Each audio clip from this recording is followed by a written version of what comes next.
통일사상 요강 제2장 존재론 4. 존재격의 모든 개체에는 반드시 각자의 존재 위치가 주어져 있다.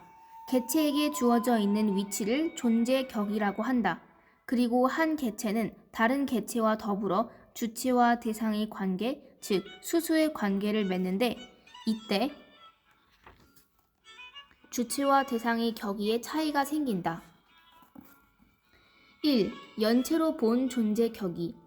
그런데 한 개체는 개성진리체인 동시에 연체이기 때문에 대상의 위치에 있으면서 동시에 주체의 위치에도 있게 된다.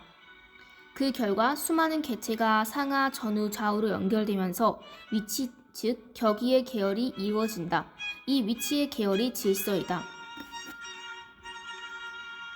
이 같은 주체 격의와 대상 격의의 계열, 즉 연체의 계열은 원상에 있어서의 주체와 대상의 격의가 3차원의 공간이 세계인 피조 세계에 전개됨으로써 이루어진 것이다. 우주에는 무수히 많은 별들이 있으나 그것들은 모두 연체이기 때문에 격의의 차이를 통하여 수수작용을 함으로써 일대 질서 체계를 형성하고 있다. 이러한 우주 질서는 원상의 2단 구조를 닮은 존재의 2단 구조가 연속적 단계적으로 확대되어서 형성된 것이다. 그런데 연체는 또 이중 목적체이기도 하기 때문에 우주는 일대 유기체이기도 하다. 이 같은 유기체 질서의 최상위에 인간이 위치하고 있고 인간이 상위에 하나님이 위치한다. 2. 종적 질서와 횡적 질서. 그런데 우주의 질서에는 종적인 질서와 횡적인 질서가 있다. 우주의 종적 질서 예를 들면 다음과 같다. 달과 지구가 대상과 주체의 관계로 수소작용을 하고 있다. 또 지구는 태양과 수소작용을 하여 다른 혹성과 함께 태양계를 형성하고 있는 바, 이때 지구는 대상이고 태양이 주체이다. 다음에 태양은 다른 많은 항성과 더불어 은하계의 중심에 있는 핵항성계와 수소작용을 함으로써 은하계를 형성하고 있다. 이때 태양은 대상이고 은하계의 중심인 핵항성계는 주체이다. 또 은하계는 다른 많은 은하계와 더불어 우주의 중심부와 수소작용을 하여 우주 전체를 형성하고 있다. 그때 은하계는 대상이고 우주의 중심부가 주체이다. 이러한 달, 위성, 지구, 혹성, 태양, 항성, 핵항성계, 우주의 중심으로 이어지는 계열이 우주의 종적인 질서이다. 다음은 우주의 횡적 질서의 예를 들어보자. 태양계를 보면 태양을 중심으로 하여 수성, 금성, 지구, 화성, 목성, 토성, 천왕성, 해왕성 등 8개의 혹성이 횡적으로 질서 정연하게 배열되어 있다. 태양을 중심으로 한 이들 혹성 간의 배열이 태양계에 있어서의 횡적인 질서이다. 이러한 횡적 질서가 다른 항성계에도 나타나고 있음은 물론이다. 태양계의 태양 중심의 종적 질서와 횡적 질서를 도표로 표시하면 그림 2-8과 같다.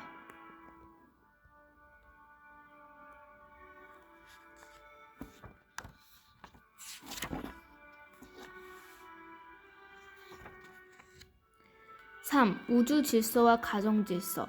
가정도 본래는 우주와 같은 질서 체계를 이루는 것이 그 본연의 모습이다. 가정에는 손자, 자녀, 부모, 조부모, 증조부모라는 종적인 질서와 부모를 중심한 자녀들인 형제자매의 서열로서 횡적인 질서가 있다. 가정의 종적 질서와 횡적 질서를 도표로 표시하면 그림 2-9와 같다.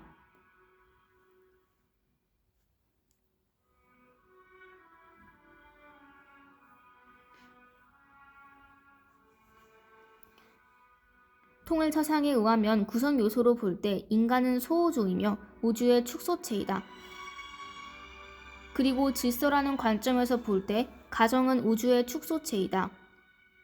그리고 우주는 가정의 확대형이다. 한 은하계 안에는 태양계와 같은 혹성계가 무수히 있다고 하며 또 대우주에는 은하계가 또한 무수히 있다고 한다. 따라서 우주는 무수한 천체 가정의 집합체라고 볼 수 있다. 그런데 우주는 원만한 수소작용에 의해서 그 질서가 유지되고 있다.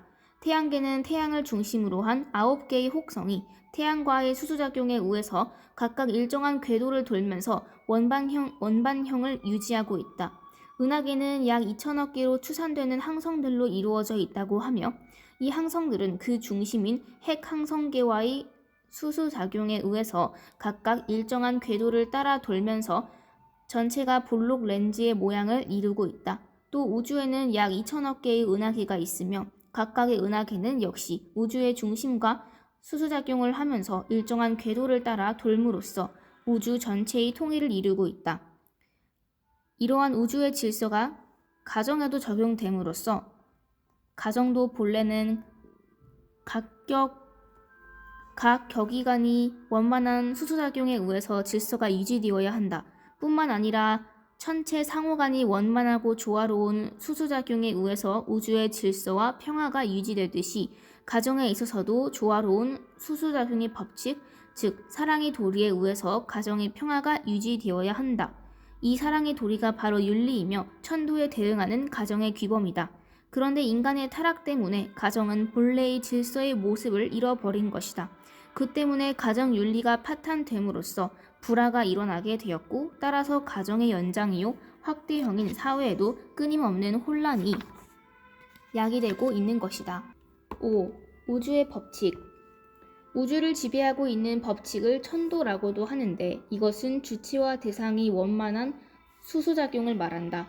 우주의 수소작용의 법칙에는 다음과 같은 7개의 특징 또는 법칙들이 있다.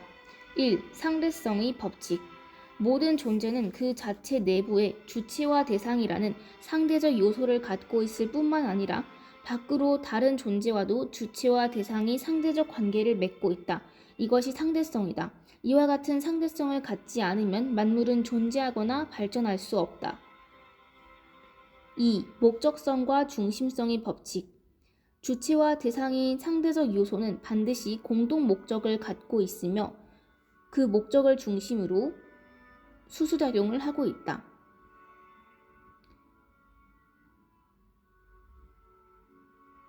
3. 질서성과 위치성의 법칙.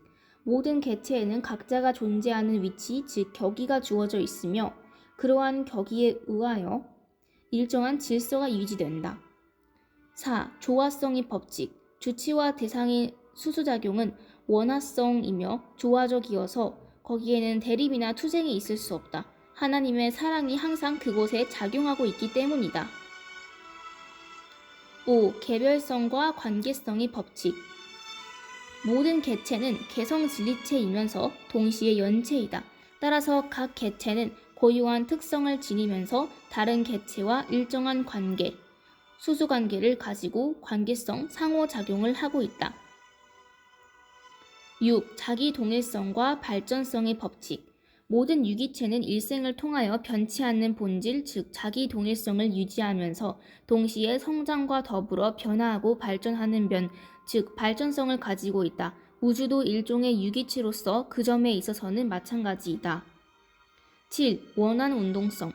주체와 대상의 수소작용에 있어서 대상은 주체를 중심으로 하여 돌고 있으며 시간적 또는 공간적으로 원한 운동을 하고 있다. 이와 같은 우주의 법칙들은 로고스의 작용에 기인한다. 그런데 이미 원상론에서 말한 바와 같이 로고스는 법칙이면서도 심정을 토로한 이성을 포함하고 있다. 따라서 그 로고스의 배후에는 사랑이 작용한다. 그것은 하나님이 우주를 로고스로 창조하실 때 심정과 사랑을 동기로 하였기 때문이다. 그 때문에 문선명 선생은 우주에는 물리적인 힘뿐만 아니라 사랑의 힘도 함께 작용하고 있다고 가르치고 있다. 이 우주의 법칙이 개인에게 적용되면 도덕이 되고 가정에 적용되면 윤리가 된다. 즉 우주의 법칙과 가정의 윤리 법칙은 대응관계에 있다. 따라서 가정을 확대한 것이 사회이므로 사회에도 천도에 대응하는 사회윤리가 세워져야 하는 것이다. 우주의 법칙을 위반하면 개체는 존재할 수 없게 된다.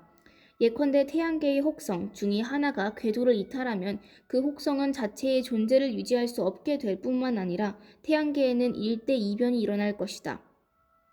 마찬가지로 가정이나 사회에 있어서도 사람들이 윤리법칙을 위반하면 파괴와 혼란이 일어날 수밖에 없다. 그러므로 혼란된 사회를 구하기 위해서는 윤리법칙을 확립하는 것이 무엇보다 기묘한 과제이다. 그런데 종래의 종교나 사상에 근거한 윤리론은 논리적인 설명이 없기 때문에 분석적이요 이성적인 현대인에게는 설득력이 없으며 오늘날은 옛부터 전해 내려온 윤리관이 대중의 관심을 거의 끌지 못하고 있다. 통일사상은 윤리 법칙이 인간이 자의로 만든 법칙이 아니라 우주의 법칙, 자연 법칙에 대응하는 필연적인 법칙임을 밝히고 윤리와 도덕의 실천이 당위성을 가르치고 있다. 윤리와 도덕의 내용에 관해서는 가치론이나 윤리론에서 구체적으로 논하고자 한다. 마지막으로 통일사상의 입장에서 우주 법칙에 관한 공산주의의 견해를 검토해보자. 공산주의의 우주관은 변증법적인 우주관이므로 우주의 운동, 변화, 발전은 사물에 내재하는 모순 또는 대립물의 투쟁에 의해 이루어진다고 한다. 그리고 인간 사회가 발전하기 위해서는 투쟁, 즉 계급투쟁이 필요하다고 한다. 레닌은 철학 노트에서 대립물의 통일, 일치, 동일성 균형 등 대립물의 통일은 조건적, 일시적, 경과적, 상대적이다.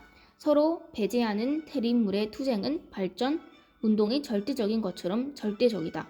라고 말하고 발전은 대립물의 투쟁에 의해서이다. 라고까지 단언하고 있다.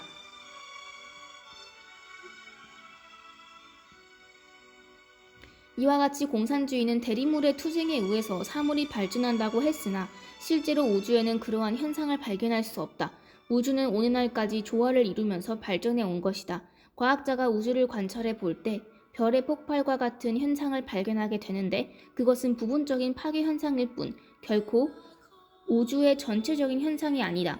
그것은 생물체에 있어서 낡은 세포가 사라지고 새로운 세포가 출현하는 현상과 같은 것으로서 새로운 별의 탄생을 위해서 낡은 별이 소실되는 과정인 것이다.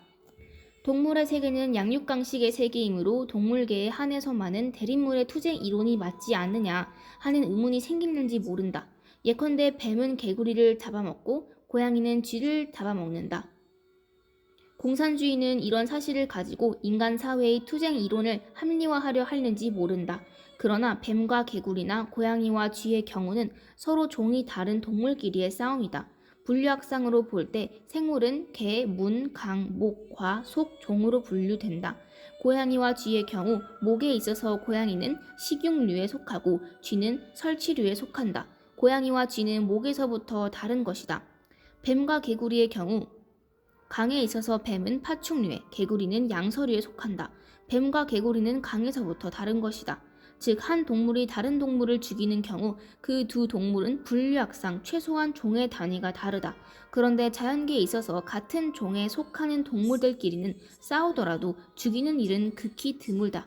고양이는 쥐를 잡아먹지만 고양이끼리는 서로 죽이지 않는다. 뱀은 개구리를 잡아먹지만 같은 뱀은 잡아먹지 않는다.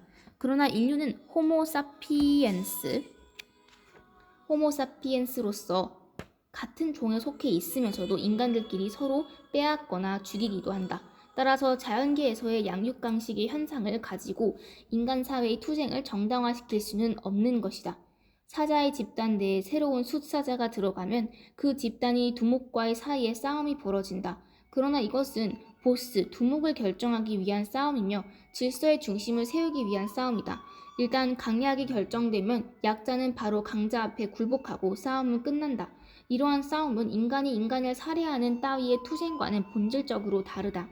이와 같이 자연계에는 인간 사회의 투쟁을 합리화하는 현상이 전혀 없다. 인간들끼리 서로 빼앗고 죽이는 행위는 인간이 타락한 결과 그 성향이 자기중심적으로 전락했기 때문이다.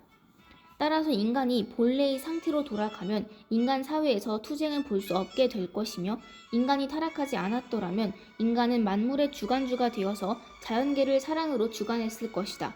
공산주의가 말한 것처럼 자연계가 발전하는 데 있어서 모순의 법칙이나 대립물의 투쟁의 법칙이 작용하는 것이 결코 아니며 도리어 상대물 간이 조화로운 수수의 법칙이 작용하고 있을 뿐이다. 네, 여기까지 제2장 존재론을 마치도록 하겠습니다.